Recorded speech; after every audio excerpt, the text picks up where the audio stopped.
नमस्कार दोस्तों, एक बार फिर हमारे YouTube चैनल में आप लोगों का हार्दिक स्वागत है। लेटेस्ट अपडेट निकल कर आई है कि केंद्रीय कर्मचारी और पेंशनभोगियों को मिला तोहफा। 18 महीने के बकाया डीए एरियर पर अभी हुई बड़ी घोषणा। तो दोस्तों, हम आपको सब डिटेल में बताएंगे कि केंद्रीय कर्मचारी और पेंशन धारकों को 18 महीने के बकाया डीए एरियर के कितने पैसे उनके खाते में आएंगे, सरकार कितना पैसा कर्मचारी और पेंशनभोगियों को देगी। अगर आप हमारे चैनल पर फर्स्ट टाइम विजिट कर रहे हैं तो चैनल को लाइक कर दीजिए, सब्सक्राइब कर दीजिए, साथ ही साथ बेल आइकन को भी बजा दीजिए ताकि गवर्नमेंट या पेंशन से संबंधित जितने भी न्यूज आती है उनकी नोटिफिकेशन आप लोगों के पास तुरंत पहुँच सके। तो करते हैं वीडियो को स्टार्ट बिना किसी देरी के।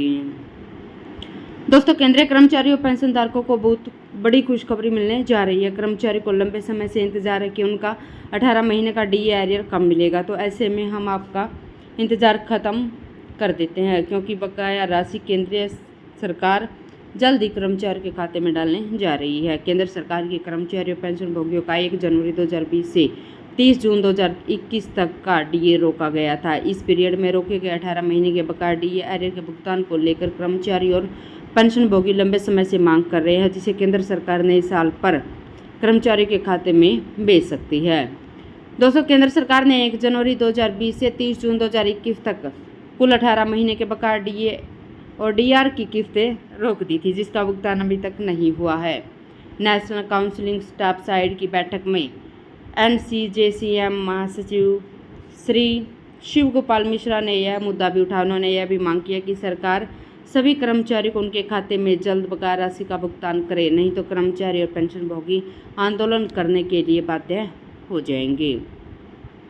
नेशनल काउंसिलिंग स्टाफ साइट का प्रतिनिधित्व करते हुए श्री शिव गोपाल मिश्रा ने कैबिनेट सेक्रेटरी से अनुरोध किया कि 18 महीने के बकाया डीए एरियर का भुगतान अभी तक नहीं किया गया, उसे जल्द से जल्द सभी कर्मचारी और पेंशनभोगियों के खाते में भेजा जाए। इस पर कैबिनेट सेक्रेटरी ने आश्वासन दिया है कि जल्द ही नए साल पर बकाया डीए एरियर कर्मचारी और पेंशनभोगियों के खाते में डाला जाए। केंद्र ने कोरोना के दौरान कर्मचारी के डीए भुगतान रोककर 35,000 रुपये कमाए थे। इसका उपयोग कोरोना में किया गया, क्योंकि कोरोना काल में सरकार की वित्तीय स्थिति काफ़ी खराब हो गई, इसलिए भुगतान रोक दिया गया और इसका इस्तेमाल कोरोना महामारी में किया गया। लेकिन अब जब देश की स्थिति ठीक हो गई है, तो जीडीपी कलेक्शन अच्छा हुआ है, तो सभी कर्मचारी और पेंशनभोगियों के खाते में रुकी हुई राशि का भुगतान किया जाना चाहिए, क्योंकि यह एक बहुत बड़ी रकम है। सुप्रीम कोर्ट के हिसाब से एरियर को रोका नहीं जा सकता, इसलिए कर्मचारियों का पैसा उनका